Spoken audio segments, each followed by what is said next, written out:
Mitch Down. Here. Roland Earl. Here. Roland Davis. Here. Glenn Lawrence. Here. Lee Earl. Here. Keith Bisley. Here. And Monty Lake. Here. You have one. All right. Need a motion to accept the meetings, minutes of last month's meeting, please. Moved by Mr. Ronald, second by Monty.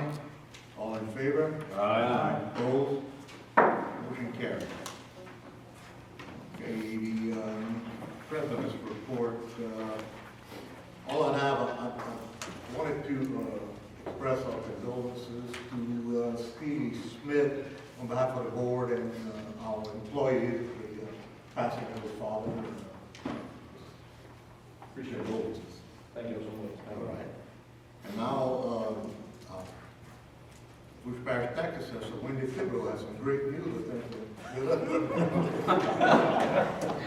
Pressures on you, Mr. Follow Okay, I guess I'll stay with this. Thank y'all for having me. And happy Valentine's Day. I'm trying to spread as much love before I get to the bad news. I'm here today. I'm going around just telling all of the districts just how much was reduced off of the property tax roll, the Avalon tax roll for 2021. I closed my books last Tuesday. It was open for public inspection for everybody to look at their assessments, any complaints or adjustments that need to be made before the appeals process started. The appeals process closes, I believe, tomorrow. Once that goes through on February 22nd, I'll be in front of the parish council. They'll sit as a board review to hear any appeals on assessments that anybody had filed. So far, I only have one. That appeal was before the hurricane and has nothing to do with the hurricane. I took his homestead off, so he's mad about that. But so I don't have any appeals so far for hurricane damage, but that does not mean that I won't. Typically, my appeals come from the oil and gas industry. I haven't received any yet, but I do have my repeat offender that always files one, and they haven't filed yet, and I'm just waiting for it, basically. Once that I go through the board review, it'll go to the tax commission. I am set tentatively on the tax commission's agenda for March 6th to get my roll certified. Once that happens, I've been working very closely with Craig Weber, and he'll be able to get the bills out to the public, he said, about by March 16th, anywhere from 7 to 10 days after. Believe it or not, the hardest part is getting envelopes to mail it, but he got all of them, he got all of the supplies, so he said that the turnaround should be fairly quick. So I'm waiting, it should be out. The due date, it's up to the sheriff, but I'm anticipating anywhere from 4 to 6 weeks being the due date after that. So by the end of April, everything should be due. With the new policy and procedure through the legislative auditor, I don't believe he can hold on to money. It may be a little bit different, but we can't hold on to money past 10 days. I think you're gonna see the checks come in pretty quick if nothing else goes wrong. So you should be getting money. Which brings me to the decrease in funding. For the South Lafourche Levee District in 2020, you received $5,729,000. In 2021, it is going to be $3,767,373.46. So that's 3,767,373.46. That is a difference of $1.9 million, which is a 34.25% increase for your 9.86 mills that y'all levied for 2021. Yeah, I'm good at it. I can take the wind out of the road. So, Take the sales up. do y'all receive sales tax, right? Yes. Okay, so I'm finding with my districts that have sales tax, it's pretty much a wash. I don't know if it's the same for you. But when the districts that do collect the sales tax, I'm finding that what they're telling me is that even though I'm removing this much, that the sales tax is pretty much collecting, it's above that and it's a wash. So that's good for the districts and it's good for the residents because especially in this area, I removed the highest percentage, which from the intercoastal south was 50%, from Highway 90 to the intercoastal was 25%, from the Thibodeau line to Highway 90 was 15%, Thibodeau was 5%, by Bayou Buff, Des Allemands, and the Hamilton Gemini neighborhood that received rising water and along with the wind-driven rain, they got 50% across the board.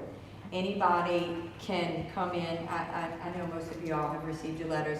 You are able to, if you have more damage, you can submit your documentation.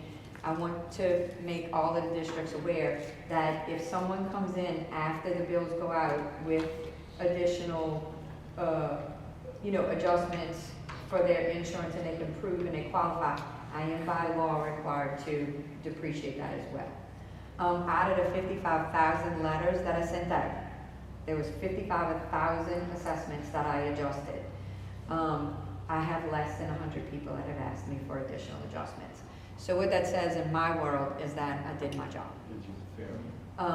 What I'm also finding is that in the beginning, a lot of people were like, why you not? Because in the Constitution, it just says that I adjust. It doesn't say how to adjust, what you want to do. So I took a little while and decided on how I was going to approach this. And in Terrebonne, did it a different way. Not that his way is wrong and my way is right, it's just different. He did a 10% across the whole board, and across the board, and everybody was required to come in and show their adjustments, and he did it that way.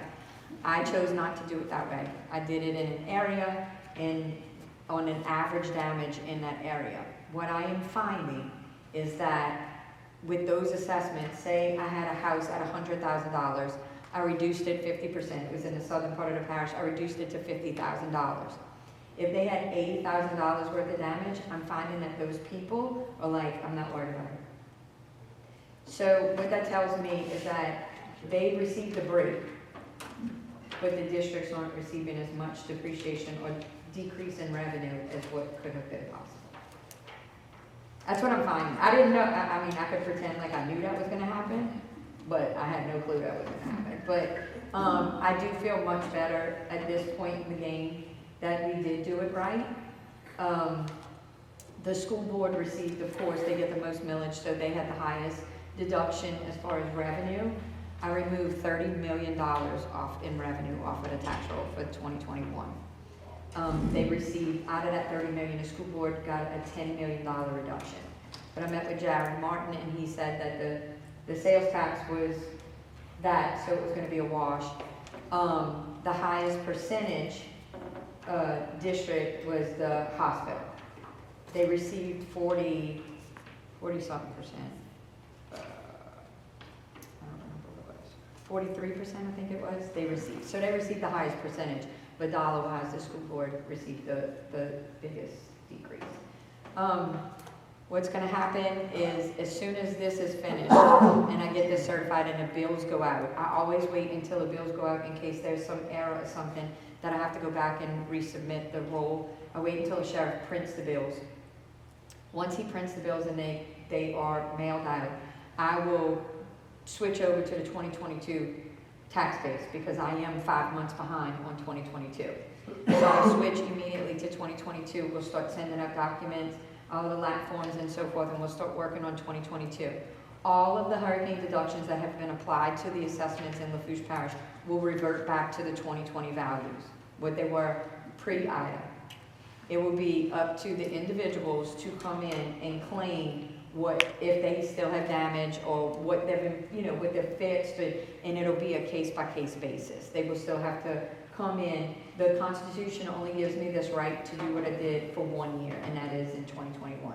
So everybody's gonna have to kind of prove what they've done, what they haven't done in 2022. Then in 2023, the same thing. I'll remove whatever deductions I applied in 2022, and then they'll have to come in on a case-by-case basis in 2023.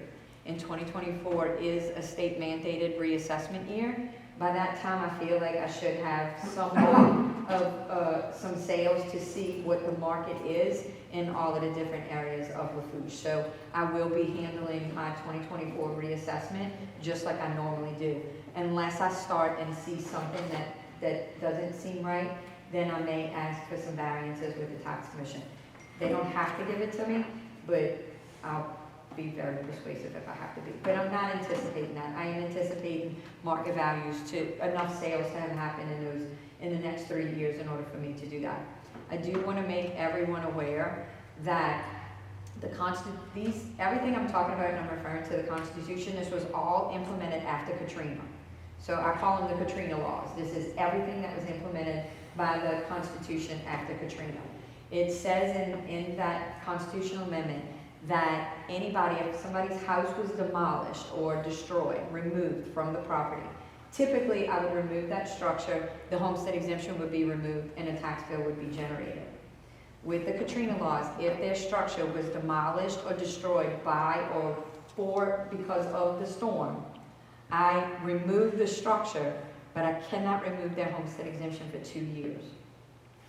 Unless they move to another property, buy another property and claim homestead there. Because you still can only have one homestead exemption no matter what. So if they go and they live in a rent house or they live in somewhere else, it doesn't matter where, they live in somewhere else and they don't claim homestead anywhere else, I have to keep that homestead on. So all of the properties that were moved in Golden Meadow, I just want y'all to understand, they still have homestead. It's not that I don't know, it's the law. I have to keep it on there for at least 2 years unless they claim homestead somewhere else. After the 2-year period, they have up to 5 years to keep the homestead, but they have to prove to me in year 3, 4, and 5, proof that they're coming back to that property. Meaning they have to do something. They gotta get a permit to build or put a trailer or something on there. So I do want y'all to understand that isn't going to be an increase. The one good thing is that with the increase of oil and gas prices, that our watercraft, which is what guides our tax base, that I saw a little bit of an increase in 2021 at the latter part. It's not going to be that significant, especially coming off of the deductions that were for the hurricane. But we are going to have a little bit, I'm glad to see that they're working a little bit. Besides in 2022, they're working more. The cost of steel has gone up, so that, not in 2022, but in 2023 and 2024, we will see the increase in cost of vessels, and that will be reflected in those 2 years. So I'm saying the revenue from that will be reflected in the 2024 and 2025 budgets.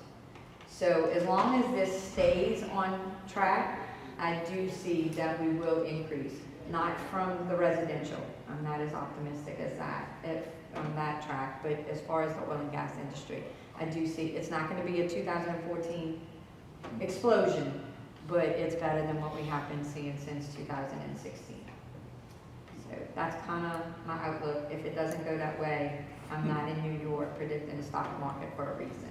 I'm here in Lafourche. So that's just what maybe I'm being optimistic and I'm trying to find the positive side, but that is a positive swing. I know we pay more in the gas prices, but y'all can appreciate it living here, that does benefit us in the long run. Does anybody have any questions? Wendy, I know you don't have a crystal ball, but you might have mentioned it, I might have missed it, but how long do you think it'll take for us to recover? All these homes that have been destroyed, a lot of people are not going to rebuild, especially in Golden Meadows. They're going to get to the trail and move somewhere else, they're not going to rebuild. Okay. But how long do you think our base? So I was asked this question 21 days after the storm. As many of you all know, I'm originally from Sinkhole Parish, so my whole family went through Katrina. I was living here, but they all came here. So my initial reaction was that it's going to pretty much follow the Katrina path. The things that happened over there are going to happen over here. Because in my mind, it doesn't matter whether the water rose or the water came through the roof. The end result is you still got mold, you still got to cut your house, you still got all of the infrastructure that is messed up and so forth. There are other people in leadership positions that argue my point, but I am predicting about a 25% decrease in population and business by the end of 5 years from the storm. At first, everybody, and look, everybody has that positive, we're going to rebuild, we're going to do all of this, but I mean, it's just reality that over time, people get tired, and you have the insurances, the contractors, the adjusters, the insurance, which is coming up. You have Chinese drywall. I'm not saying we're going to get Chinese drywall, but I'm telling you, something like that could happen. You got con artists. You got you know, just younger family, you know, people with younger people in their families that are moving their elderly parents and so forth closer to them. When the hospital, I mean, I could tell you this, my grandma lived in St. Bernard, we wouldn't let her go back to St. Bernard until it was a hospital. You understand? There are things that just play into all of this that people, it's a lot, you got people living in campers, you know, I mean, at the time I said this, they were living in tents. I think we got everybody out of tents.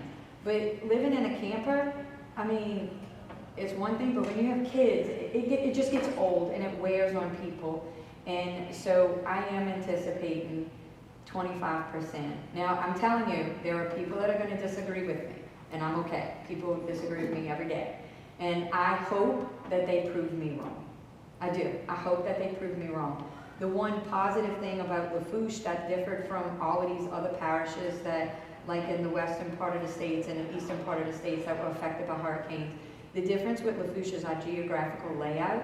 I'm hopeful that people, if they do migrate north, that they'll migrate still into Lafourche Parish, not outside of the parish, to where the other parishes that are more compact, they'll move across the lake and that always, or to Texas or so forth, that would be in another parish. You know, just, I was kind of surprised at the amount of properties that have been demolished. I did not anticipate that many properties being demolished this quick. Like, it's fast. I think I'm up to 80 in Golden Meadow. 80. So in one neighborhood, there was 8 of them just in that one neighborhood. And you gotta understand, and now when people come back, if they demolish their house, when they come back, they gotta follow code. So they gotta raise their house up. They gotta do, you know, and there's just, I mean, I'm telling you, I'm 50. I don't know if I would do it. You know, I'm by myself. I get tired. There's different reasons for different people. And I don't know. It's scary because you're gonna get problems like, for instance, when somebody goes, and even if they decide to stay in their home, you got all your neighbors that got their house that are selling them gutted. Well, who they selling them to? They're selling them to the people that we brought in to gut the house. Correct.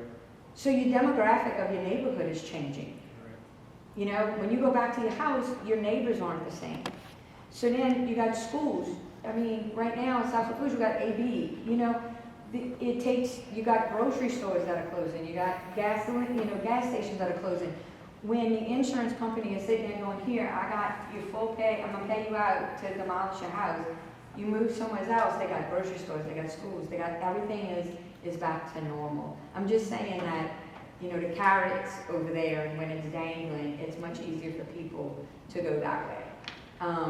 You know, I'm not saying everybody, but in St. Bernard, it's 16 years later, 15 and a half years later. I can tell you that probably 5% of the people that are in St. Bernard are original before the storm. Now, their population has grown back, but about 5% is original, the same people. So what I'm saying is that I don't think Lafourche is dead in the water and it's never going to grow again. I just think we're going to take a dip. You know, you got crime, mental health, that's a huge thing, you know, that's going to take impact on the people here. The federal government is not responding as quick as they did. You know, it just takes a toll. I just think that what we need to be is very diligent and responsible and try and entice people and make it as appetizing as possible to stay here. Taxes are one of them. You know, that's why I wanted to make sure that I did everything I could and made this as least burdensome on, that was my goal going into this, is to make it as least burdensome on the taxpayer as possible. I didn't want them to be another line item. I didn't want to be another line item on their list of things to do. And we, as taxing districts, have to be vigilant on trying to make this as appetizing as possible to stay here, appealing as possible to stay here. So, I mean, I'm not saying it can't be done. I just think we're going to take a dip, and it will come back. It's cyclical. It will. It's just, I don't know what it's going to look like on the other side of this. So any more bad news y'all want? Go ahead. Come on. Yes, sir. Do you still have an office in the Canal? I had 3 offices. Everybody's up in Thibodeau. Both of my offices. I was in the South Lafourche Library. I have nothing there. The Lockport, every week it's something different. Sometimes I can go, sometimes I can't. And with everything that was going on with this, I needed my employees. I needed to make sure they came to work every day. So my staff that works in Lafourche and South Lafourche, everybody's up in Thibodeau. And I don't know when I'm gonna be able to open that South Lafourche office. I don't know what the time frame is on that. So that's just me. That's just me in my office. That's not my house, that's not my kids, that's not my, you know what I'm saying? So it's just those things to keep in mind when we are making decisions for the public, is to try and keep them at the forefront. It's the best advice I can give. I don't know if it's gonna work, but so far so good with me. Does anybody else have any questions? Good job. Thanks for the report. Thank you. Thank you. I thank y'all always for supporting me and helping me with all of this stuff. I wish I had better news, but as a homeowner, y'all should be happy. Thank you.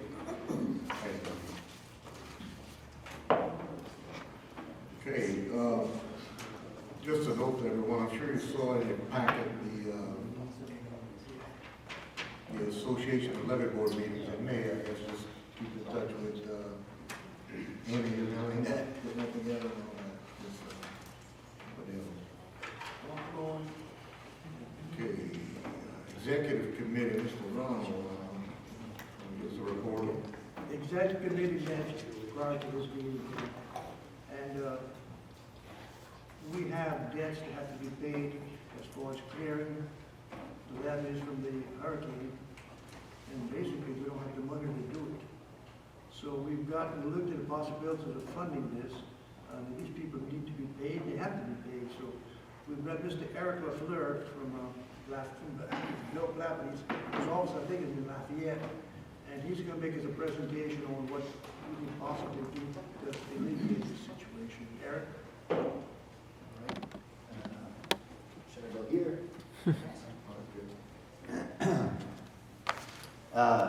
Good afternoon. I'm Eric Lafourche.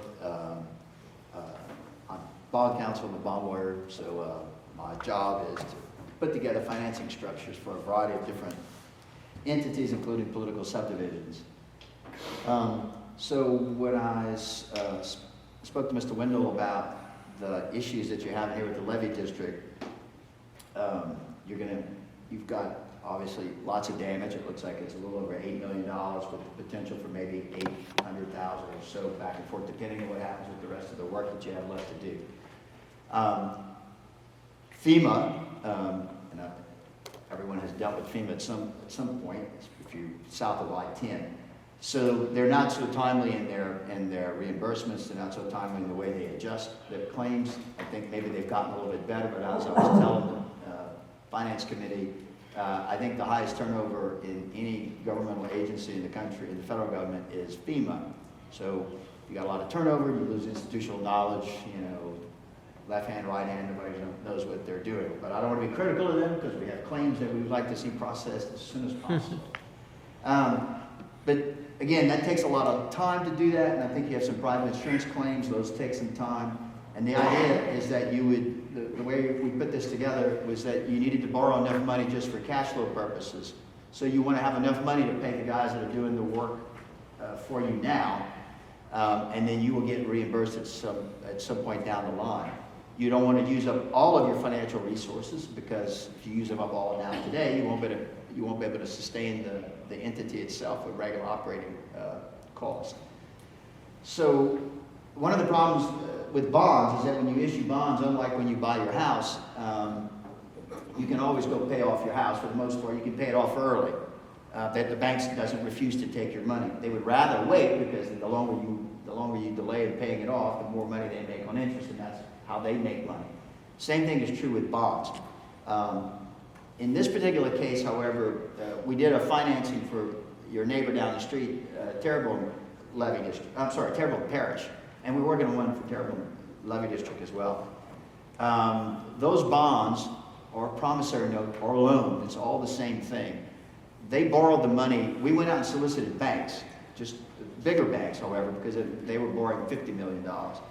And we received from Regions Bank and from Iberia Bank, Horizon Iberia Bank, very competitive rates and very competitive and good terms in the sense that there was no call date, that you could pay it off early, and that there was no penalty provided. And we feel as though these two banks and maybe others would be willing to do the same thing for South Lafourche.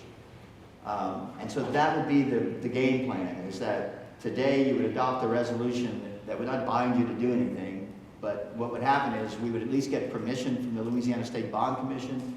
If you're a political entity in the state of Louisiana, you're not allowed to borrow money without permission of this group that oversees everyone's debt across the state.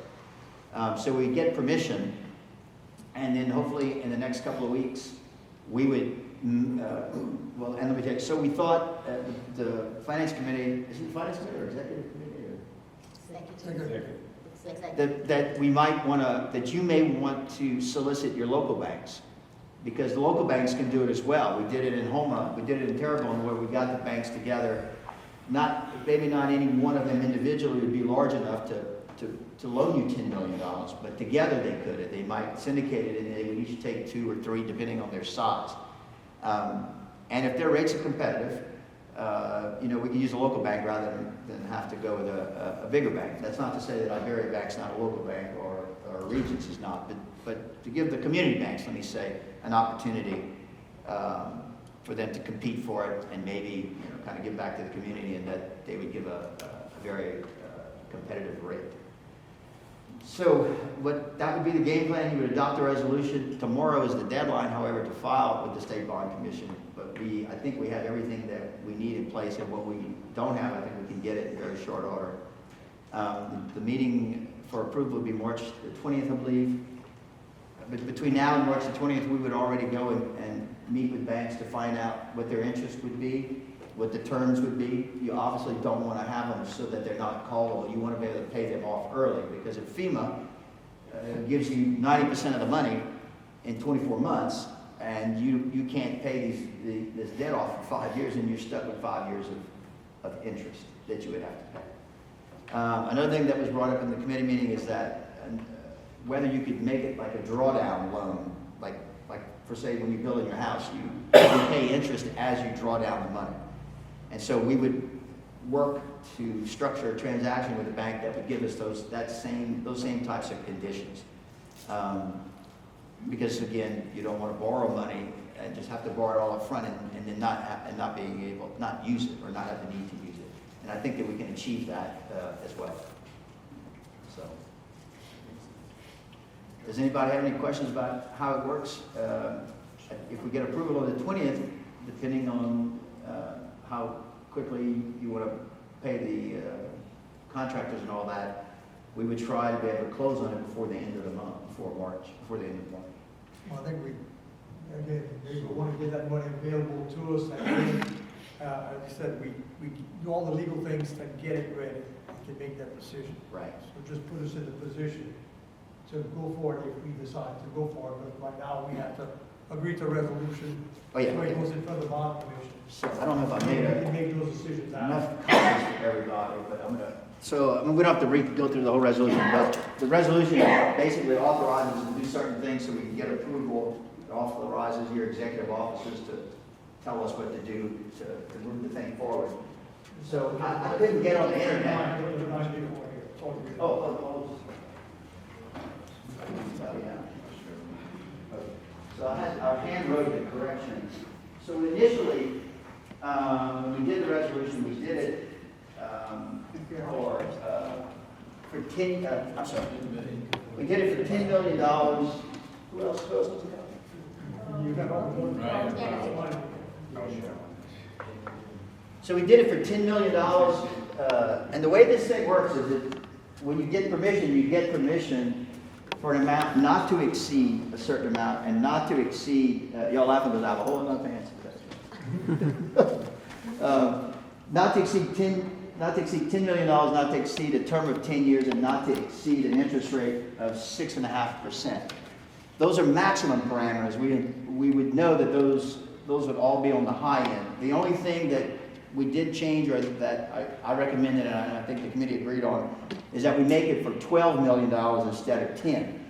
And it doesn't cost you anything more to get approval for 12, because you're only going to borrow at the end of the day what you need, except that if for whatever reason the work that's being done, they find out that it's going to take more, you'd have to go through this whole process again, and then it becomes a lot more costly. So we're better off doing it for 12. That gives you enough cushion to cover you in the event of some extraordinary expense that you have not, you know, you haven't seen or you haven't addressed and it hasn't come up. So, Okay, I'd like to move to the effect that we engage the firm Mr. Lafourche represents to, and we'll provide him whatever documents he needs to go ahead and go to the bond commission and take approval for this transaction. Have a motion by Mr. Ronald, a second by Roland Guidry, that we go ahead with Mr. Lafourche's proposal. We accept this resolution as you have in front of you. yeah, and it's just, it has corrected. Because I just put, Correct. I put 12 in, I put in global, meaning I can change it throughout. So we need a roll call vote this time? Yes. No, you want her. Ron Conlon, Yes. Brett DeRoche, Yes. Mitch Daniels, Yes. Roland Curall, Yes. Roland Guidry, Yes. Brian Marks, Yes. Andy Rome, Yes. Keith Guidry, Yes. and Monty Davis. Yes. Unanimous. Thank you. Motion carried. On the signing page, I see that Ron is still listed as president. And, so that has to be, Okay. That's, rather than pass the motion, that's correct. Yeah, that's correct. I'm gonna go through the whole document, make sure everything happens. So I'll make that correction. Eric, anything else? No, that's it. So if we get permission, so we have, so you have to vote again, or you guys have to vote again to actually authorize it. So this is just preliminary. You get permission, we go through the rates, we go through the terms, and if they meet all the concerns that you have, then we come back. Yeah. Thank you. Okay. All right. Next, anybody here in purpose of addressing the board, anybody from the audience? If not, we'll move on to our general manager.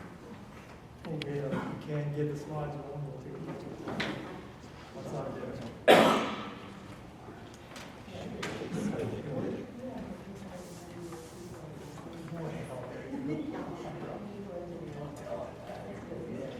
Okay, again, we've been actually building alongside, we're taking care of the debris issue and the repair issues we have as well.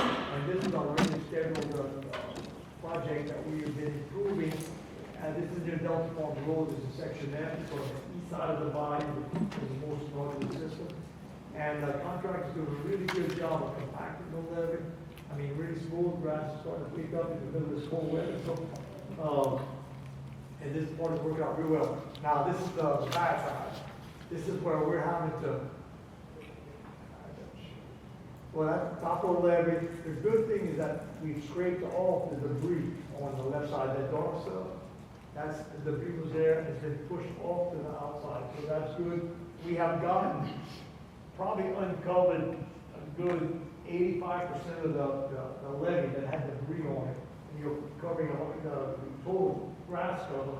We've got that out of the way. And so a lot of it was that way. And now that we're getting the growing season, that we can regrow the grass there and should be in good shape by August.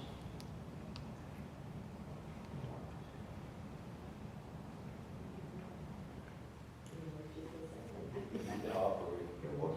And it's got brand batteries in it.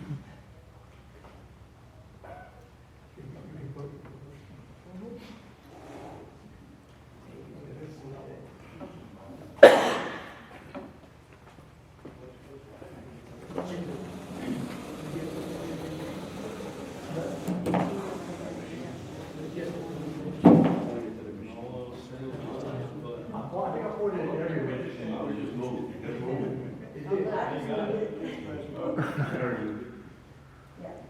Okay, just another sign that was installed at right from the next slide. Again, this is the new section we're actually building, and the contractor went on the other side and pushed off some of that material, all right? Again, you can see, and it's also holding back some of the water, some of this material, the side of the levee is high enough for the water to go, but there's so much material that's stacked up that rainwater's not draining through. Next.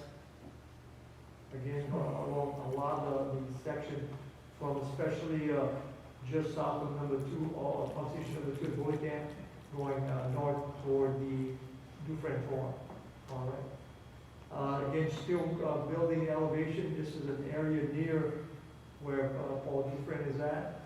We're, raising the levee from 13 to 16 feet, we're transitioning from the 18, we went from 18 to 13. This project is bringing that 13 up to 16. So we're going 18 to 16 to 13. Now, this is the spot that we're working in that area where we have some small contractors do the work. And if you look to the left, that used to be where the water is the beginning of a limestone road that the Morganza project used to drive to their project. And that's the outside of the system.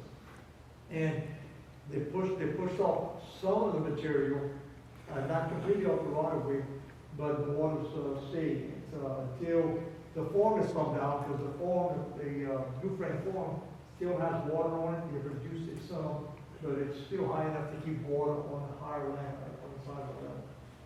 All right, next slide. Just same shot a little closer. So we still got kind of a mess. This is the Morganza levee on the left, the little brown area.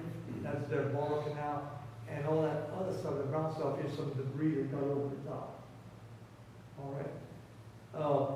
Someone was questioning about our levee compared to the Morganza levee, where our levee is on the left, and it's at about 18. The brown part, the dark part, is the Morganza levee, and that's in the ballpark of about 8 or 9.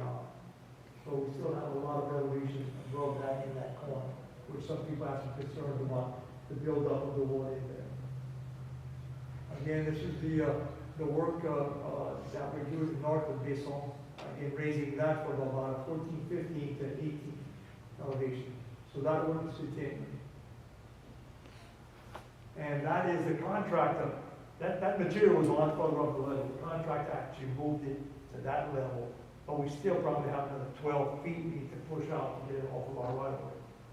But the major part, the more important part of the levee is exposed, so we can get the grass water right now and do pretty good with it. And that outside berm is still under the debris, and that's north of pump station number 2 toward the Dufresne Farm.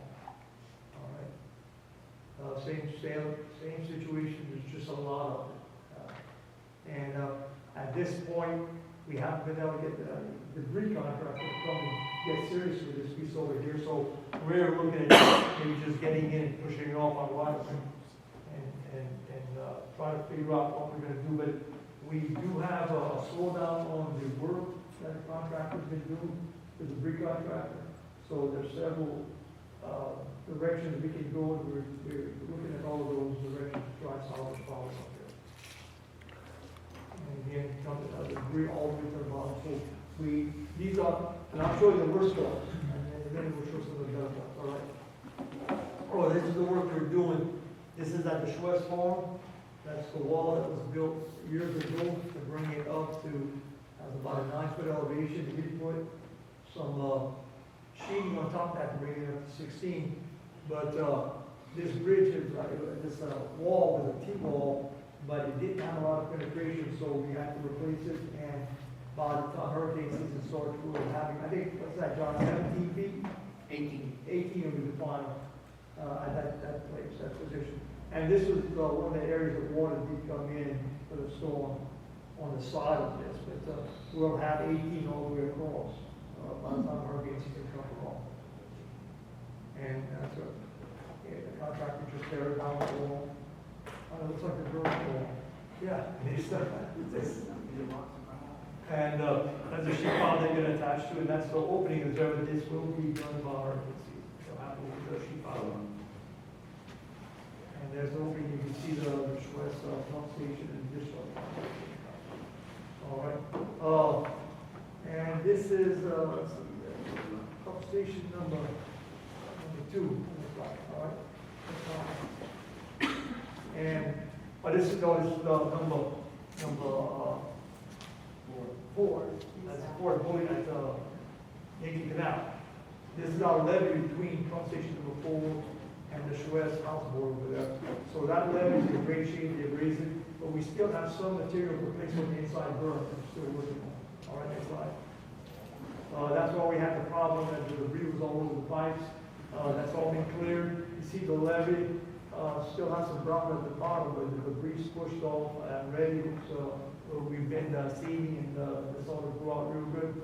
So this is where we cleared most of the levee. We expect it to be in really good shape by the time emergency comes. And again, we got the debris off the levee. That's the inside of that same section. This berm just needs to be approved. So that's the last part of that project. And we'll have that in good shape. This is the elevated highway coming from Levee inside the system.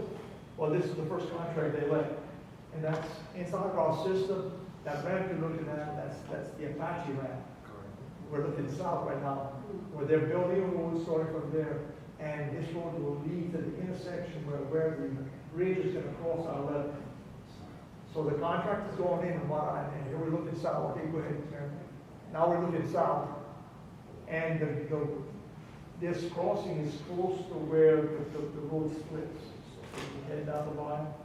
So it's going to be crossing the levee near that point. Again, this is the road going to that point of intersection. All right, next slide. Kind of difficult to see the flags around there. This is where it's going to be crossed. They're going to degrade the levee. So I want to warn everybody, they are going to degrade the levee a good bit. They're going to come with a sheet pile, and they will be finished by June 1. They'll be finished by June 1, but we're going to have a 21-foot eye wall in place of our 17-foot levee. Okay. So I just want people might look at it, and after we went through last year that we needed every inch to survive, and we did survive. Just want to let people ask you that yeah, they're degrading it, but it will be eyewall to 21 feet by the time emergency. So again, that just shows some of the flags in that area. All right.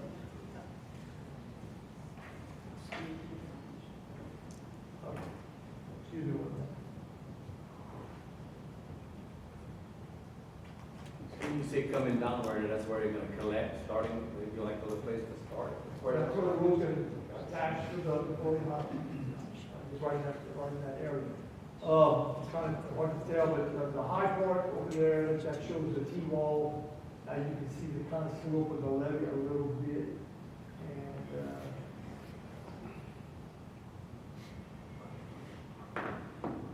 But the T-wall is just past the crown right here.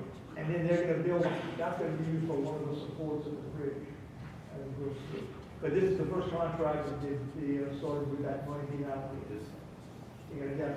There's no decided. I think the plan is, once they have that side started, they'll start building together from both ends to the middle. All right, next slide. This is the coastal canal. If you look to the right, to the upper portion is All-American Shipyard, and then you see where there's 40 dry dock in the middle of the coastal canal, and that's our wall, that white thing right there. And we have been trying to put some money together to put some type of protection so that when a hurricane hits, we don't have barges or anything in the water that could come and damage our wall. Now, a 40 dry dock's not too bad because it's deep, and it doesn't have any type of beak or a leaning forward. Okay, so that's kind of a good thing if you're going to have something. But we have a plan that we submitted and have it running. So, and we'll probably put a series of power sources or something, most cost-effective things that we can afford to try and keep anything floating around from hitting the wall. All the way, or just Oh, well, see, if you look at the wall, starting the intersection of Lafourche and Lafourche, we have the corporate rocks. They put it plus 6, and it's out there for about 12 feet. That's what keeps it from hitting the wall there. The Corps stopped building the wall because they didn't know how to, because to do that further, and that would provide ridge, if they get so much rock that the weight would have just collapsed the wall. So they just stopped. So we said, no, we're going to build a wall. We built the wall.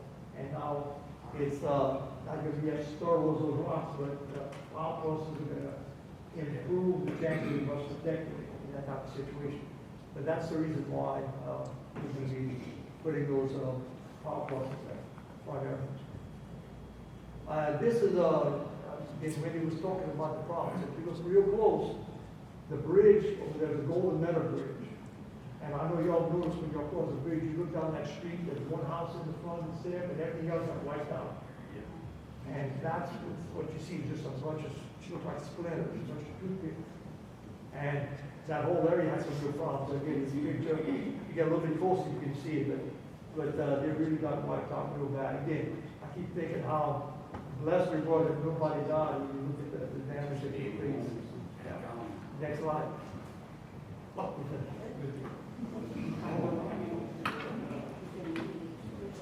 Yeah.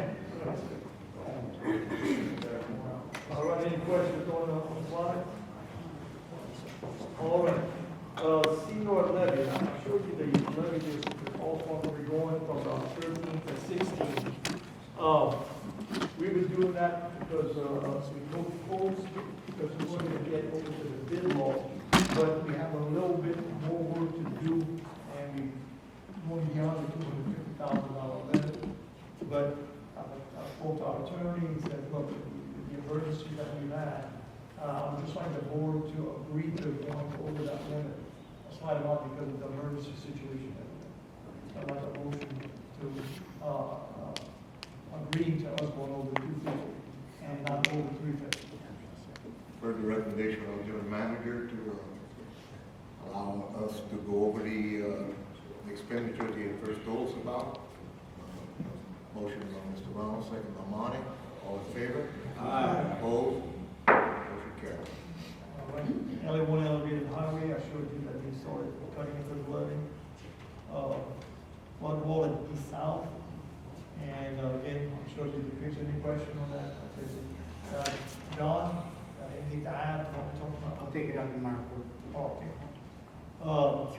Again, the Rose Bloodbone barrier, we showed the report, and we have the money available, so we should be able to get something done this year. Section F burn project, there is going to be some money available, so we should see, and that's that section F is when I showed you that the elevation was really good, they were packing, that's a new Delta Farm Road, but the berm is extremely low. And that's the one place that the Corps, when they built the original levee, there was a lot of shale, a vein of shells in there. And so we always are a little more cautious about that area. So we're going to go in and raise the berm and get it to where we feel more confident that there would be any seepage through the system itself. Again, we have the money available for that. Payment for debris removal, again, we talked about giving the permission to, attempt to get the bond permission to allow us to move forward with getting money to do that. And again, that's, we're talking, we think, I've got an estimate from our engineers that think the cost might be near $8 million. Okay. But the first $3 million is 100% core, FEMA money. Okay. And then it's a 90-10 for the rest. So we're waiting for the Corps, I keep saying Corps, because there's so much alike. We're looking for FEMA to come in and repay us for the 100% money, which is about $3 million, and then the 90%, which means we're left with having to come up with $500 million. But we'll watch out, but they have agreed to if we need some time to pay out $500,000 of that, which will take care of it. But the rest of it is FEMA's going to pay for. So out of our real tax money, only about $500,000 come out of this. White paper on Hurricane Ida.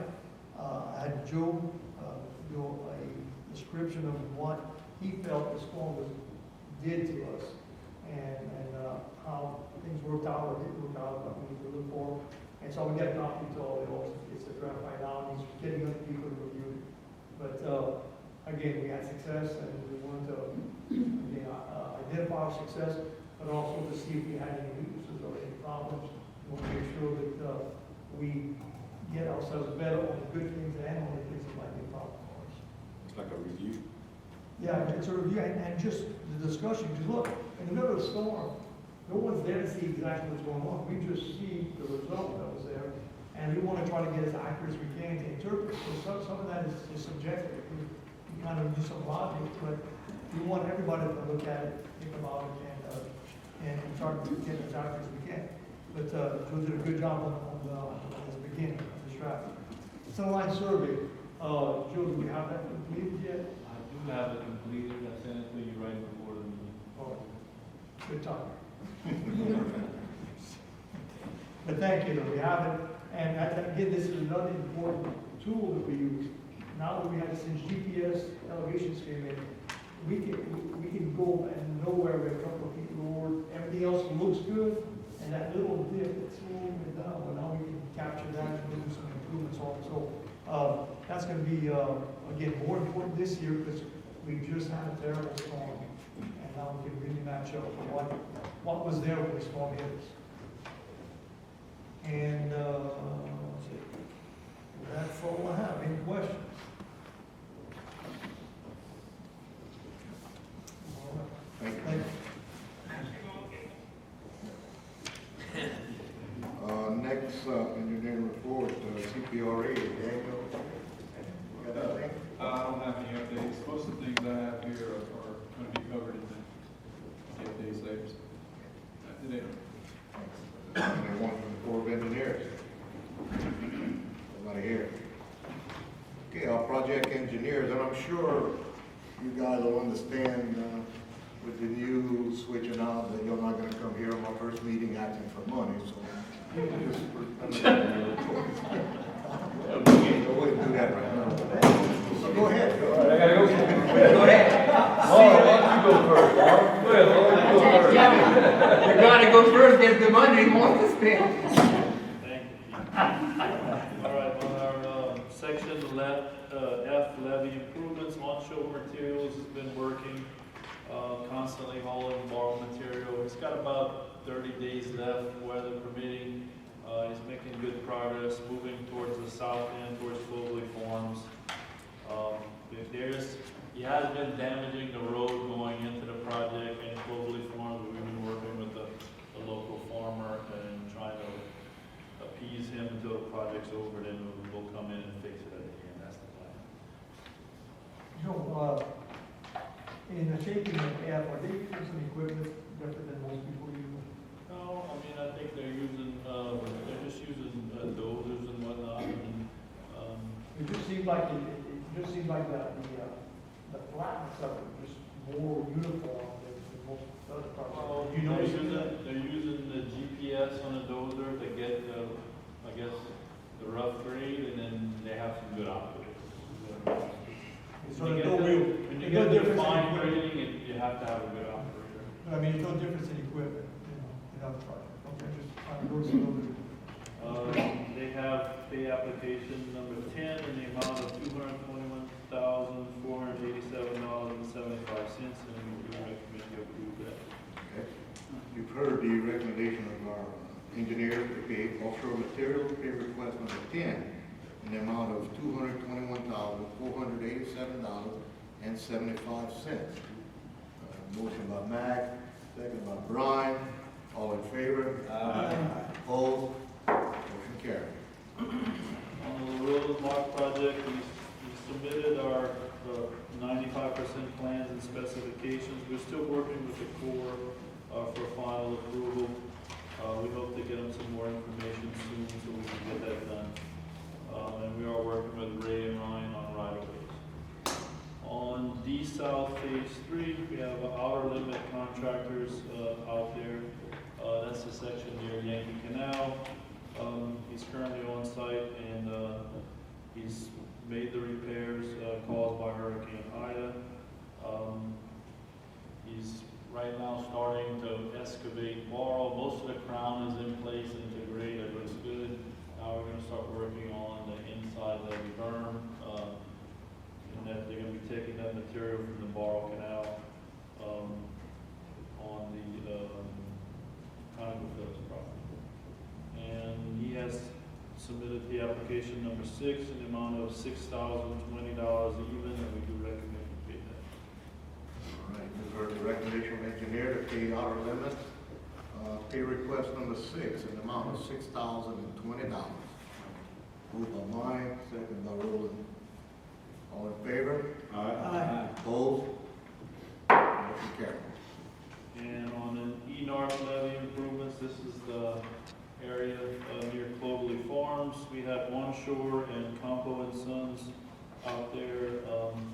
Both contractors are complete and off-site. Blake Campo did a really good job at fine grading that levee. The levee section looks really, really good. We have his pay application number 4, the amount of $18,855 even, and we do recommend you pay that. Gentlemen, you've heard the recommendation of our engineers to pay Campo and Sons, pay request number 4 for the amount of $18,855. Moved by Mitch, second by Roland Guidry. All in favor? Aye. Opposed? Motion carried. And on the repairs, so pump stations and floodgates due to Hurricane Ida, Grand Isle Shipyard's a contractor. We have a pre-construction meeting in November. Give them a notice to proceed in December. They do plan on starting the sheet metal work this week on pump station number 2 first. They estimated it's going to take a week per pump station to do the big jobs, and then the other one might take a couple of days less. Then they're also submitting stuff on the electrical upgrades, but that hasn't started yet. They're going to be ordering material for that. There's no pay application this month for this project.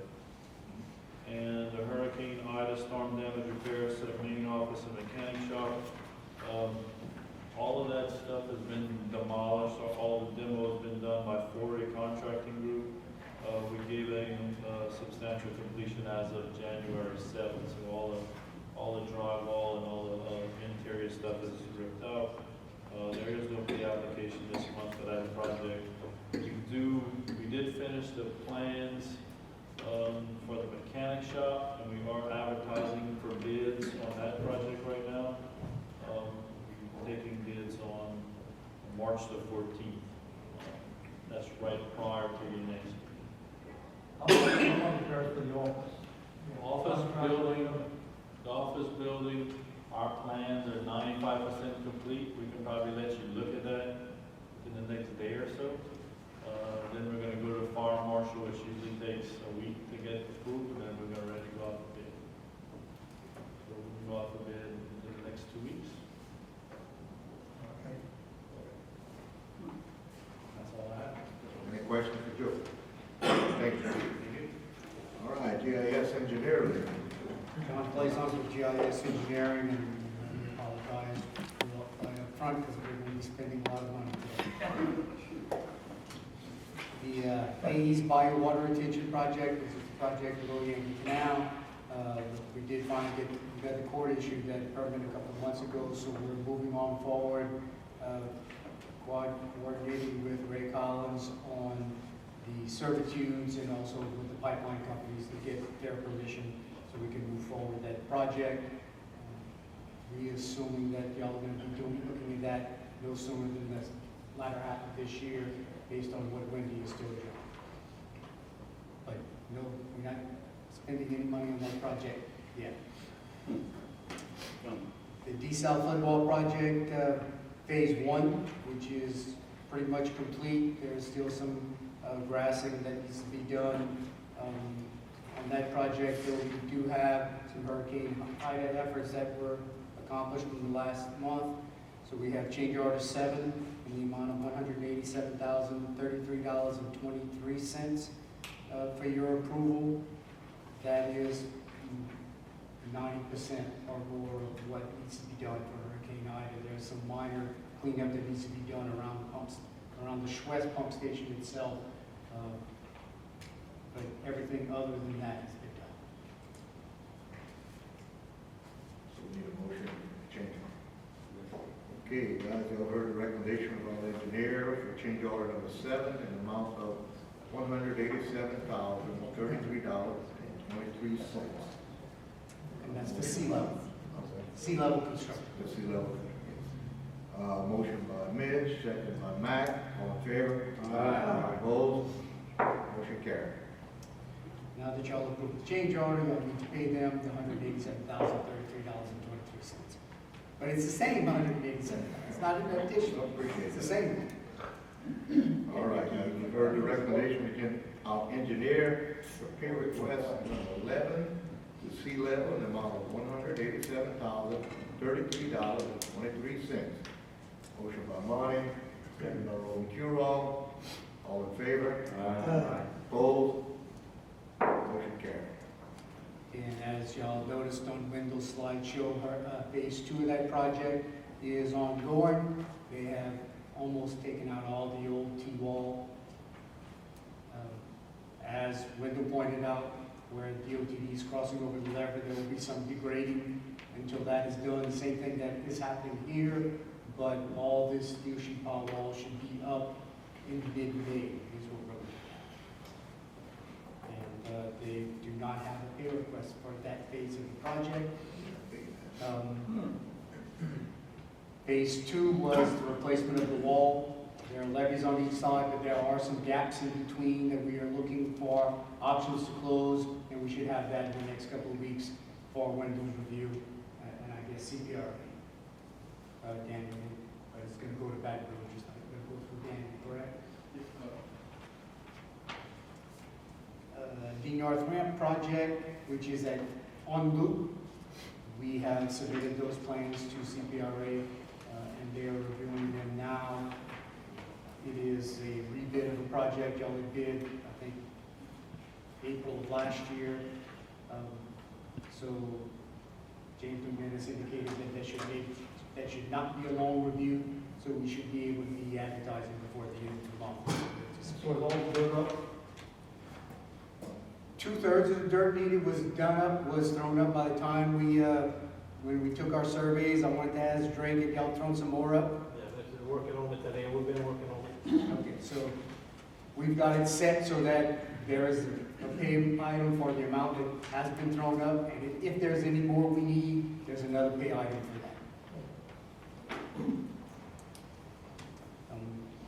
But there's nothing else on that we need to talk about today.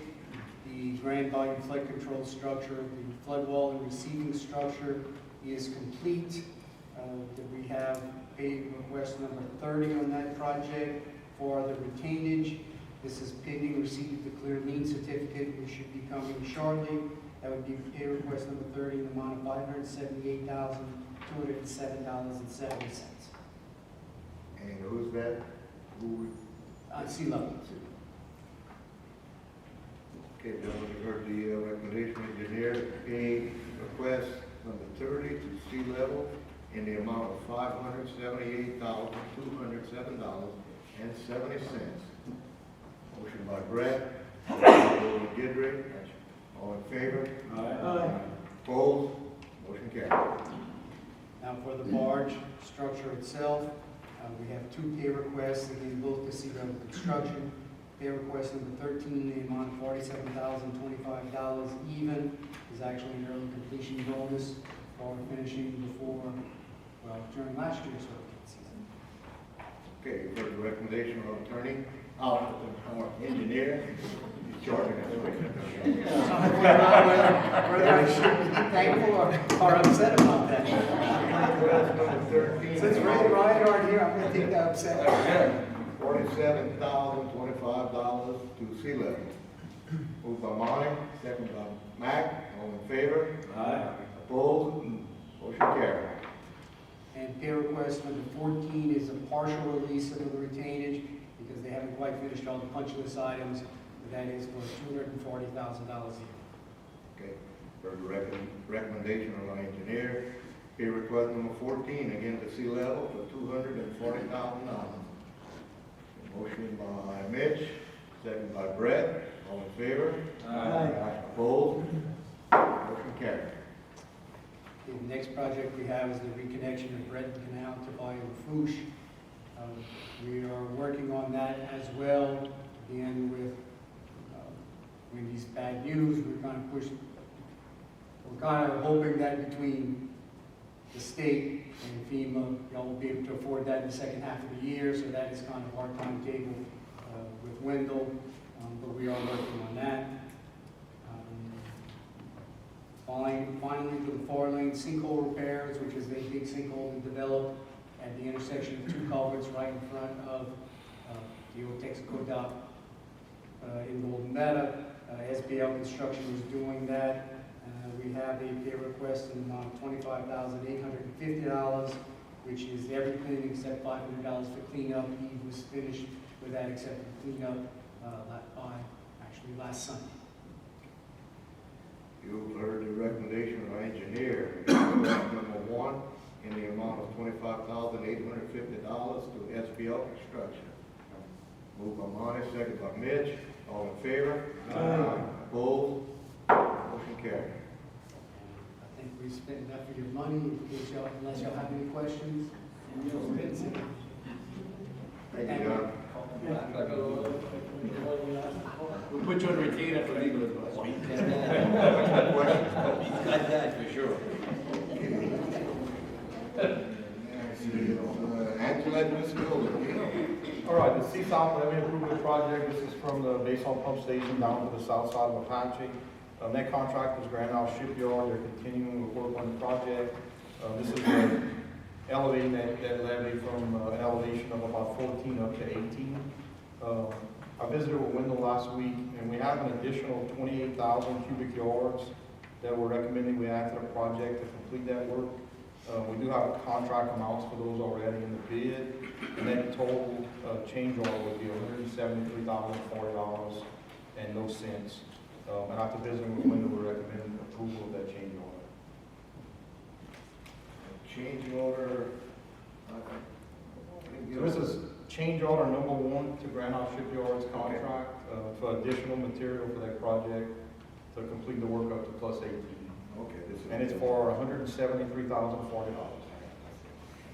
All right, you've heard the recommendation of our engineer for change order number 1 in the amount of $173,040. Moved by Monty, second by Mac. All in favor? Aye. Opposed? Motion carried. All right, on the Rose Flood Wall height improvements, this is from the Lafourche area all the way out to the intercoastal overpass. Sea level construction has completed the raising of that wall to an elevation of 13.5, and we recommend approval of their substantial completion as of January 14, 2022. Okay, you heard the recommendation of our engineer to accept the substantial completion. Motion by Brett, second by Monty. All in favor? Aye. Opposed? Motion carried. Okay, and also on that same project, we have pay application number 10 from Sea Level Construction in the amount of $1,652.31, and we recommend approval of that payment. All right, gentlemen, you've heard the recommendation of our engineer. Pay request number 10 to Sea Level for an amount of $1,652.31. Moved by Brian, second by Roland Curall. All in favor? Aye. Opposed? Motion carried. Okay, and that's all I have on that. That project will be in the closing period now for the next 45 days, and probably at the April meeting, we'll have the recommendation for the final retained payment of $43,830. If they have a closing certificate, that'll be payable in April. Any questions? Thank you. Okay. Delta Coast. Not here, Mitchell's not here. All solid. Stevie? So the Reach Cape projects that are on the agenda are both complete, Mr. Chairman. We don't have any activity reporting, but we're in the filling period for both of those. So when the contractor presents us with his paperwork, we'll bring to the board a final payment request, but there's no activity out there. The only other project we're working on for the board is the debris removal off of the levees, which Wendell has touched on a little bit earlier, so I don't have anything to add besides his report. We're hopeful that the contractor will be finished with that in the next 30 days. We keep pushing him to do so. It's really been a struggle. Drake and I and Wendell have had long conversations about how to get him inspired to finish his work out there, which we are continuing to pursue. That's it, Mr. Chairman. Thank you, Stevie. Any questions?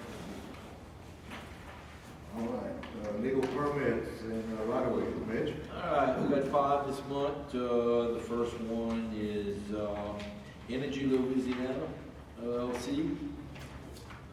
second one is Weeks Marine.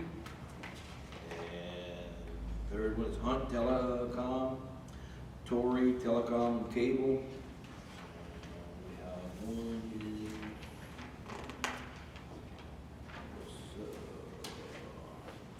Seymour Marine Services, and the fifth one is Oil Fields GM Incorporated.